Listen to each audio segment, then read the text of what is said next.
Welcome to Nightmare Coming, where folklore meets cold reality and the stories whispered in the dark unfold in ways you never expected. One nightmare at a time, one hidden layer at a time. If they left it unexplained, we'll dare to look closer. If you've ever wondered whether these campfire tales were just harmless bedtime stories, prepare yourself. This time, you may never hear the word monster or the sound of your own footsteps the same way again. So, before you lean back, take a moment to like the video and subscribe if you truly want to keep questioning, keep seeking, and leave a comment with the first scary story you ever heard. I'd love to see what still follows you. You close the door behind you, not loudly, but with the small care that says you are done with the world outside. The house is quiet, and the air feels heavy, almost as if the walls themselves are holding their breath. You tell yourself it's just the hour, the way midnight has a talent for stretching its fingers across the skin, pinching nerves, making you listen for nothing. That's when your eyes flick, not intentionally, but almost instinctively, toward the mirror on the far wall.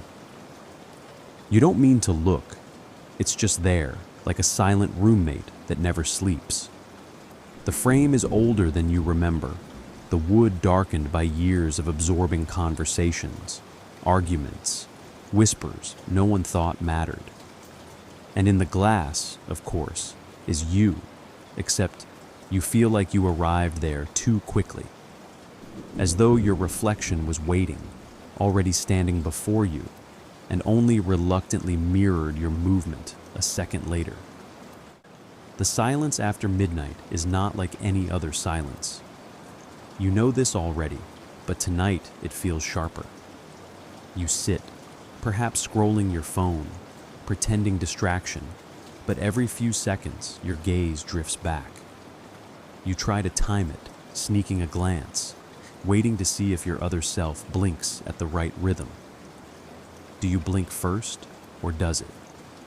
You test it once, then again, until it feels less like testing and more like gambling.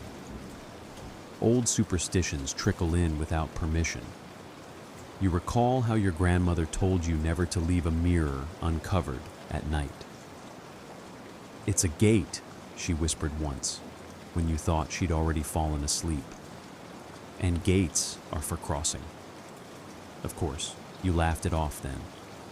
Now the weight of those words presses against the back of your skull like a headache you can't quite shake. The air feels denser, not colder, but heavier, like humidity that can't be explained.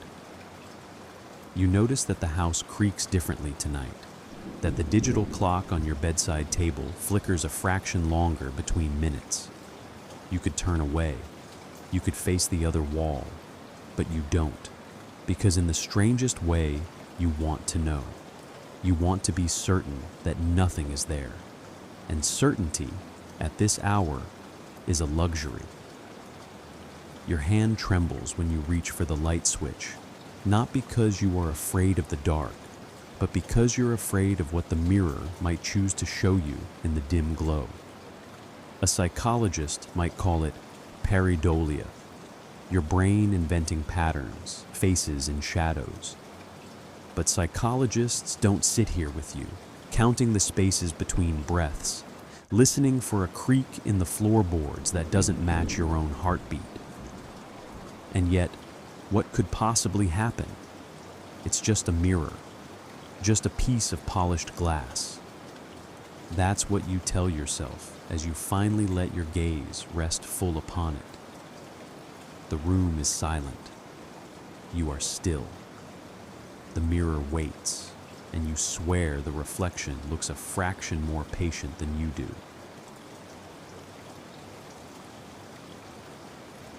The mirror returns your stare with an almost smug patience, as though it knows you are waiting for something that it has no intention of giving quickly.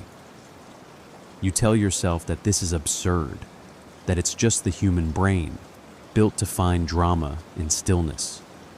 Yet the longer you look, the more you notice what shouldn't be there. At first, it's subtle. The angle of your head looks slightly off, as if your reflection tilted just a fraction further than you actually did. You test it. Lean left, lean right.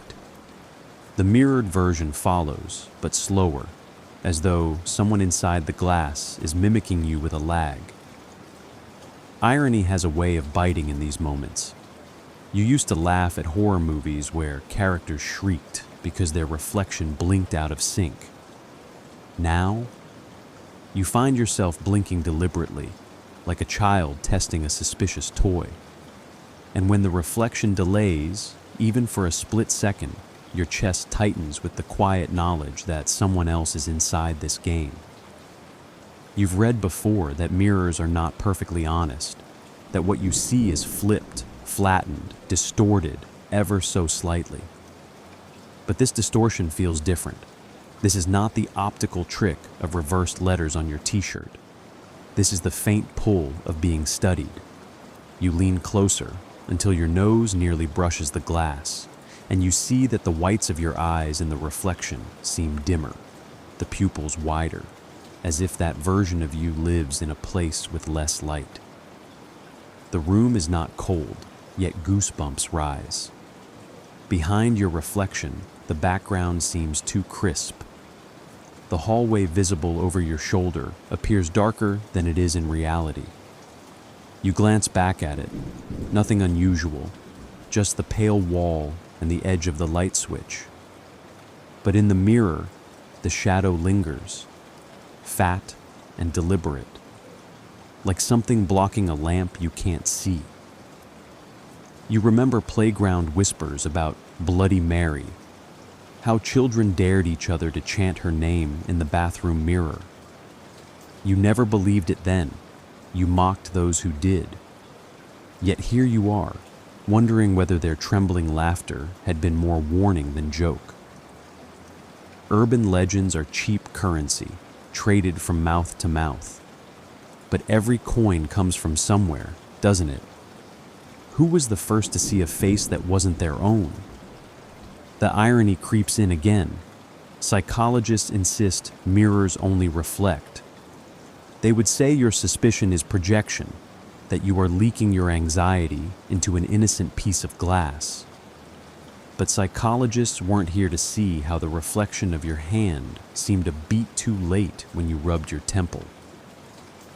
They didn't hear the faint scrape behind the glass, like fingernails testing the barrier. You hold still, and the sound ceases. You shift, and it stirs again, a faint complaint from the other side. The worst part isn't the sound, or the delay, or even the subtle wrongness of your mirrored face. The worst part is the small, gut-deep certainty blooming inside you that the reflection is not just mimicking, it is watching, learning, and it is patient. You lean back at last, unwilling to meet those dimmer eyes any longer. Yet the image holds you even when you close your own, burned onto the inside of your lids like a photograph you didn't agree to take. You ask yourself one simple question. When you look away, when you sleep, does the reflection keep staring?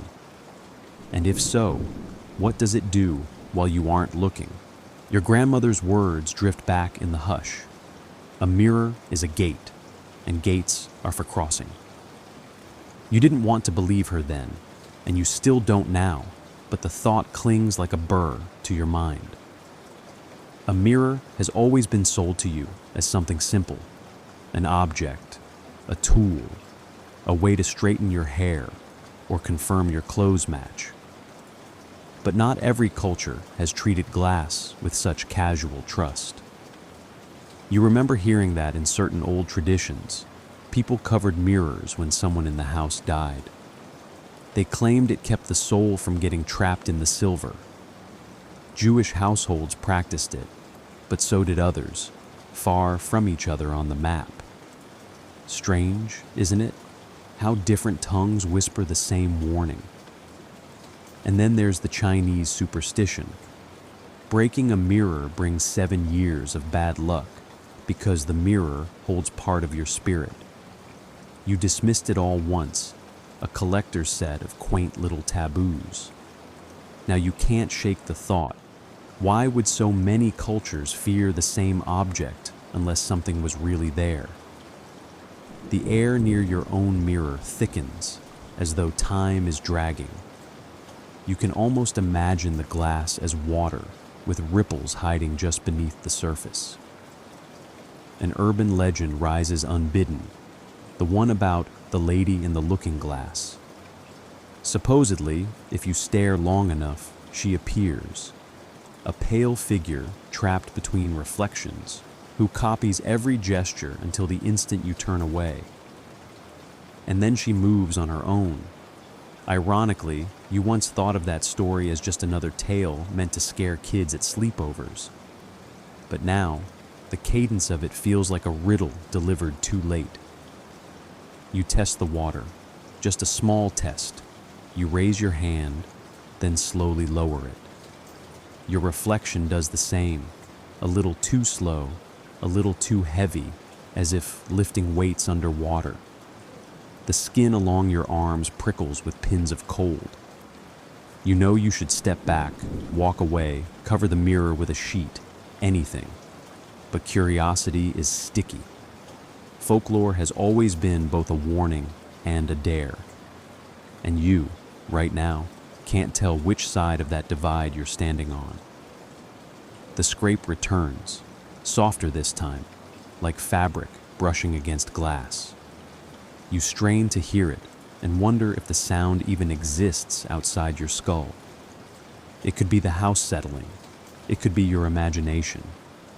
Yet, psychologists still argue about the human brain's uncanny valley response, the way we react with unease to faces that are almost but not quite right. Are we seeing ghosts, or are we just ancient machines wired to recoil when the math of symmetry falters? You lean in again. Your reflection seems closer than you are, the face sharper, the eyes wider. It almost looks eager, though you can't say why. The idea needles you. If mirrors really are gates, then staring too long is an invitation. You might as well be holding the door open. And whoever, your throat is dry when you whisper to yourself that you should stop. That's what you say. But your eyes don't move. They hold the gaze, the dull gleam of someone or something watching back. It feels less like a reflection now and more like a conversation, though no words have been spoken. And for the first time tonight, you wonder if maybe, just maybe, something inside that glass has been waiting for you to believe. You didn't mean to, but you blink, just once. It shouldn't matter, yet when your eyes open again, your reflection hasn't blinked back. Your own face stares at you, lids wide and unyielding, as though glass has its own rules of time. You hold your breath, waiting for the lag to catch up, but it doesn't. The silence swells until it groans in your ears. The hum of the fridge in the kitchen, the faint ticking of the clock in the hall, muted like someone dropped a blanket over the world. And then your reflection finally blinks, too late, too deliberate. The timing is wrong, and wrong timing in a mirror is a fracture in logic you can't paste over. You think of Bloody Mary. Every child heard that tale at some point. Whisper her name 3 times into a mirror at midnight, and she'll appear behind you, dragging her story of betrayal and revenge. The details vary. Sometimes she slashes your face. Sometimes she merely stares. Sometimes she whispers your death date. Folklore rarely agrees on endings, but the ritual never changes. A chant, a mirror, the dark. Some call it a parlor game, others call it a dare. And you remember classmates swearing on their lives that they saw her. half a face in the shadows, a whisper that didn't belong to anyone in the room. You never tried it as a child. You didn't want to know. But now, in your own dim-lit hallway, you catch yourself wondering if the game wasn't about conjuring her. Maybe it was about proving you already let her in just by looking too long. The scrape on the glass returns, this time sharp, like fingernails dragging. You almost laugh. Almost. Because isn't this exactly how horror movies play it? The audience sees the signs, the character pretends nothing's wrong, and by the time anyone admits it, the damage is irreversible. You once rolled your eyes at those scenes. Ironically, here you are, standing exactly where they stood, doing exactly what they did. The reflection leans closer, though you swear you haven't moved. Its shoulders tilt in, the angle wrong for your posture, the geometry collapsing into something else entirely. And then, for a flicker of a heartbeat, you swear you see a second shadow behind its head. Just a suggestion, like someone else crouched in the darkness of the glass. Your grandmother's warnings itch in your skull. Never look into a mirror after midnight. Never trust what copies you when no one else is around. Old wives' tales, you once thought, meant to keep children in bed. But what if they weren't meant for children at all? What if they were for nights exactly like this? You reach for the switch on the wall, intending to bathe everything in light, but your hand hesitates. If the reflection is already misbehaving in half darkness, what happens when you confront it with full clarity? Does more light help? Or does it only give whatever's behind the glass a clearer view of you? Psychologists have a name for this, of course. The Troxler effect. Stare too long in dim light, and your brain starts editing out features, replacing them with distortion. The smile doesn't fade. It stretches, even as your own lips remain still.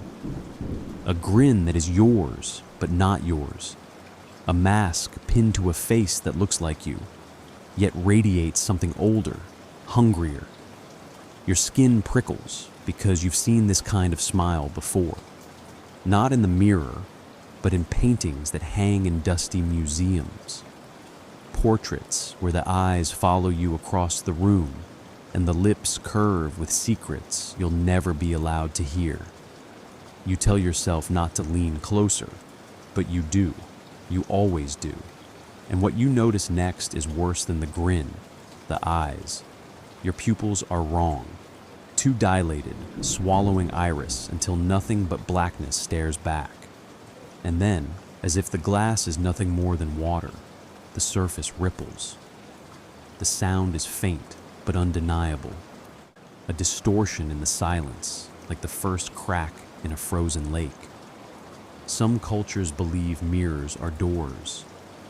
You've heard it whispered before, Chinese folklore, where mirrors reflect not just the physical, but the spirit. Japanese legends, where a cursed mirror could house a restless soul until someone foolish enough stared too long.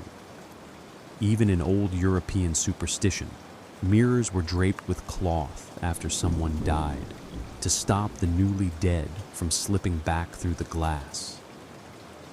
They can be kept out, but only if the rules are followed.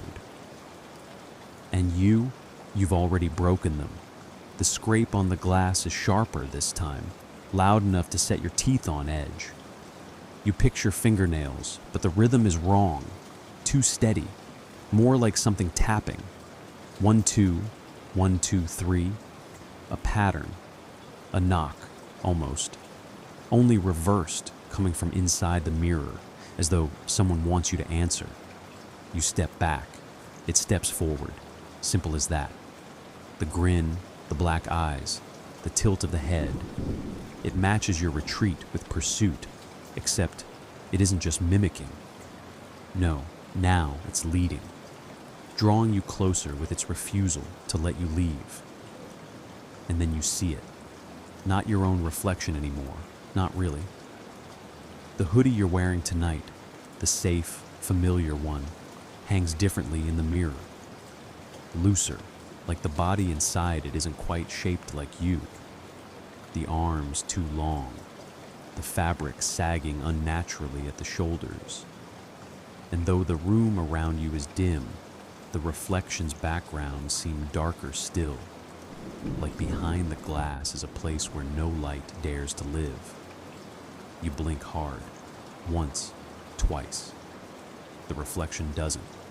Irony claws at your throat. Isn't this exactly the scary story logic you've mocked? Don't investigate the sound. Don't play with the ritual. Don't look. You've shouted at screens during horror movies, told characters they deserve what's coming for making stupid choices. And now you're the stupid choice. Congratulations. The tapping turns into dragging, nails or claws, etching lines across the inside of the mirror, faint cracks spidering at the corners. You can almost hear the glass strain, whining like a scream locked in crystal, and the thought worms its way in. What if the reflection isn't trying to mimic you anymore? What if it's trying to trade places? Some say that's the true curse of mirror games. Not summoning spirits, not glimpsing the dead, but allowing your own double, your doppelganger. You keep looking. Of course you do. Curiosity is its own curse, and your eyes refuse to leave even as your body begs to flee. The glass isn't just reflecting anymore. It's alive, breathing, pulling. The faint fog of its palm grows denser, spreading like condensation from a humid breath. Except your room isn't warm. It's cold. So cold that your skin prickles as if you've been standing outside in winter air. The reflection tilts its head again, that grin curling, as if it knows you can't stop. And then, in the dark backdrop behind it, something shifts. At first, you think it's just shadows, but then the shadows move wrong, stretching, lengthening, crowding closer around your reflected figure. They swarm the edges of the mirror like moths to a flame, though the flame is you. You whisper, "No," but the word vanishes, not muffled, not swallowed, gone, like the mirror ate it. It makes sense. The old tales warned about this, didn't they? Speak too close to the mirror at night, and it will steal your voice. Variations exist everywhere. In Mexican folklore, they talk about el espejo, a spirit mirror that eats the voices of children who speak after midnight. In Slavic tales, brides were told never to look in a mirror by candlelight, lest something else answer back in their tone. The stories all sound like warnings against vanity, against lingering too long in front of yourself.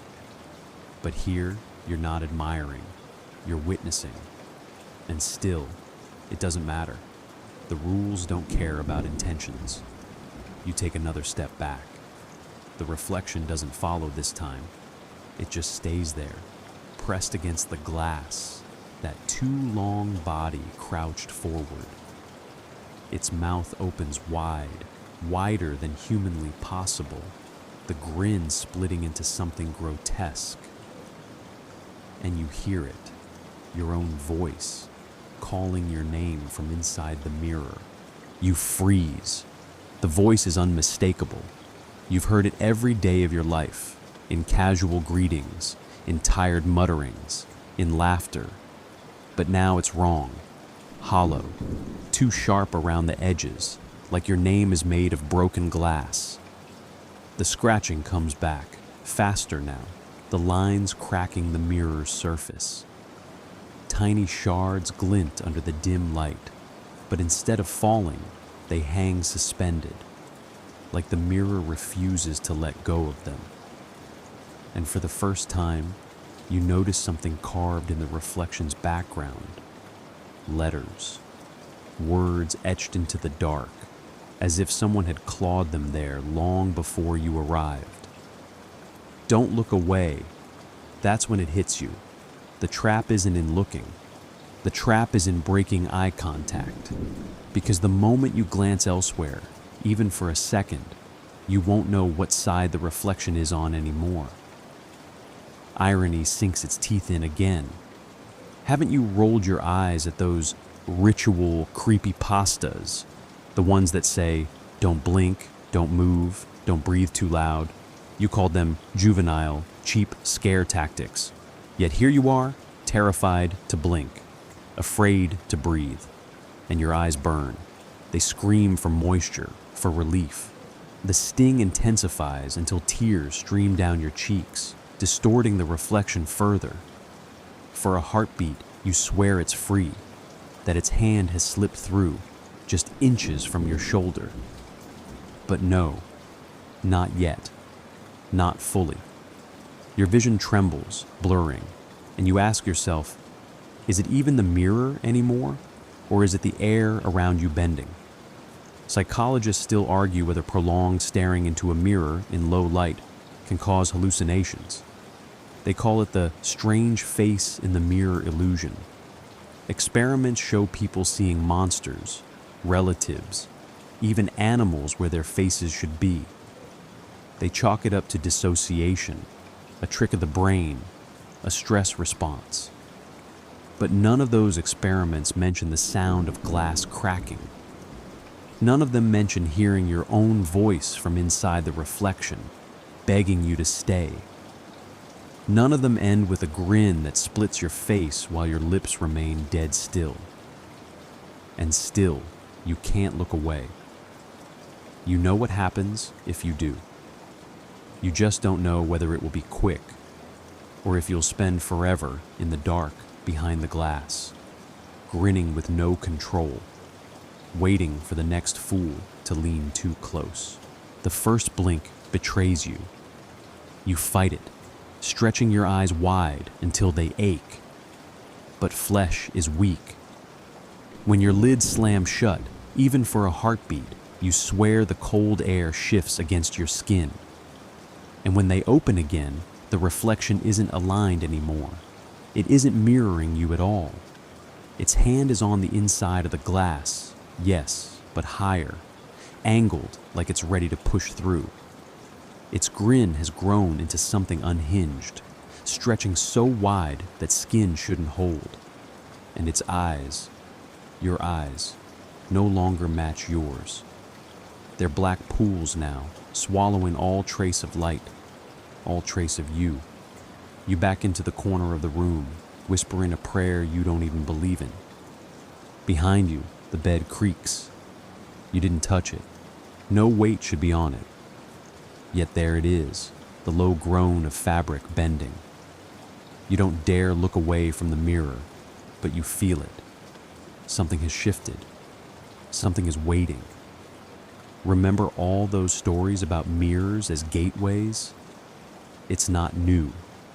From Japanese Kagami legends, where spirits slip into rooms through polished bronze, to Victorian seances that covered mirrors with black cloth so nothing could crawl out while the dead were being summoned.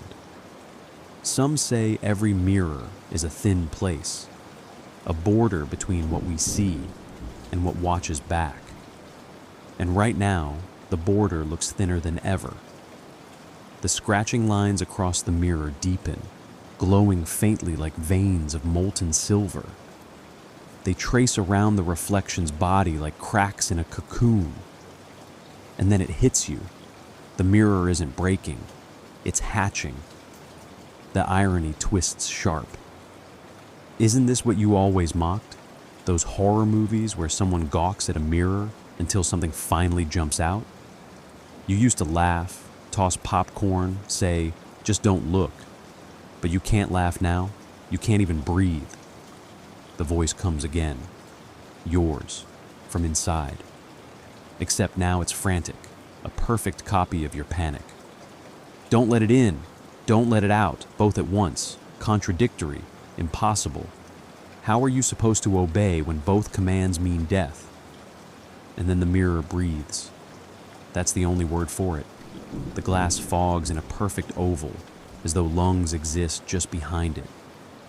You realize it isn't only copying your movements, it's copying your life. Each exhale you give feeds it. Each blink you take frees it. A new scratching starts, not from the glass, but from inside your head. The words you saw earlier, "Don't look away," repeat in rhythm, pounding against your skull. You clutch your temples, but the message doesn't stop. If anything, it grows clearer, louder, almost gleeful. You risk a glance at the floor. Bad choice. Because in that fraction of a second, the reflection tilts its head differently than you. When you return your gaze, its smile is closer. Too close. The glass bulges outward where its face presses, stretching like a plastic sheet. And here comes the cruelest irony yet. Every warning story you ever read about mirrors was right. But not for the reasons you thought.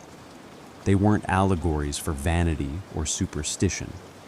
They were survival manuals, stripped of details so you'd laugh them off until it was too late. And now, too late feels like it's standing inches from you, waiting to crawl through.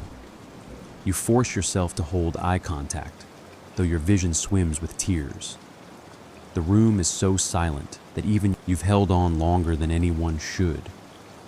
But every second tears something out of you, like your own strength is bleeding into the mirror. The reflection doesn't falter. It doesn't blink. It doesn't breathe unless you do. And now you start to wonder if maybe it's not trapped behind the glass at all. Maybe you are. The thought slithers in, uninvited. What if this is the real mirror world, and the thing staring back is free? What if every time you've glanced at your reflection, it's been memorizing you, rehearsing your gestures, practicing for the night it needed to take your place? Tonight, the glowing cracks widen, and the air thickens with the taste of static, metallic, and sharp. You smell copper, like blood on coins, and realize the room has become so quiet that every breath you take scratches the silence. The bed creaks again, this time louder, more deliberate. Something's sitting there now, watching, waiting for you to make the one mistake you've been warned against since childhood, looking away. Do you remember Bloody Mary? Kids in bathrooms chanting a name 3 times into a mirror, daring her to appear. Always a joke, always a laugh after the lights turned on. But not every version ends in laughter. In older European tellings, it wasn't a game, but a divination ritual. Young women staring into mirrors by candlelight to see their future husbands. Or the Grim Reaper himself if death came first. The mirror has always been a liar, a trickster, a hungry thing. And you, fool that you are, offered it a feast by standing here so long. Irony claps slow and cruel.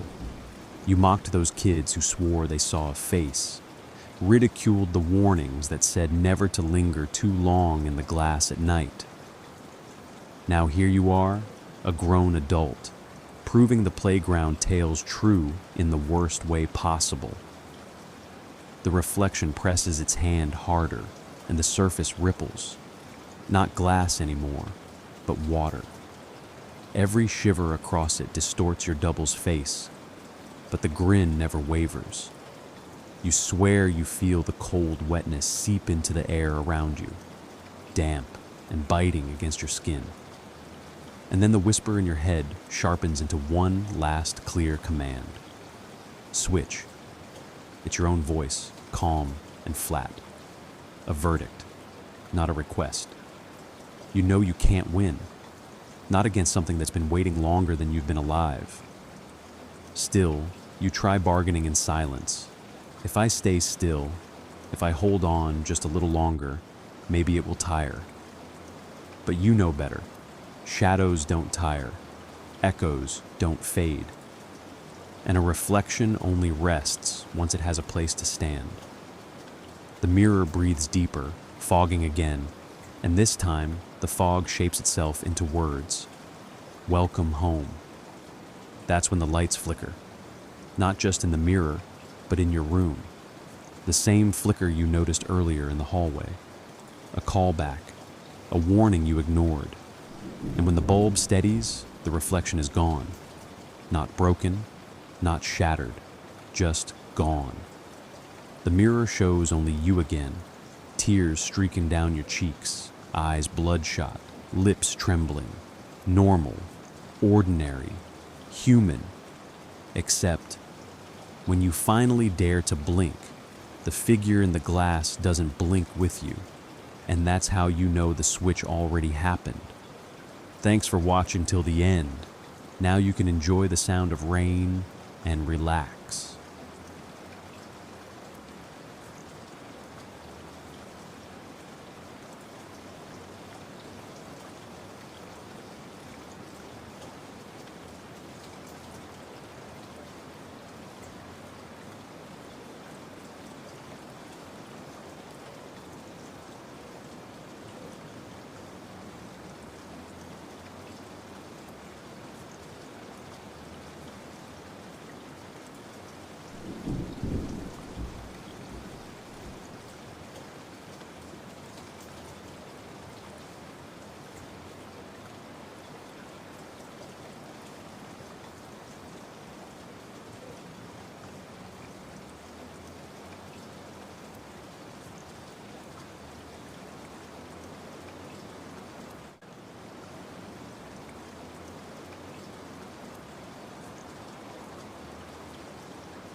you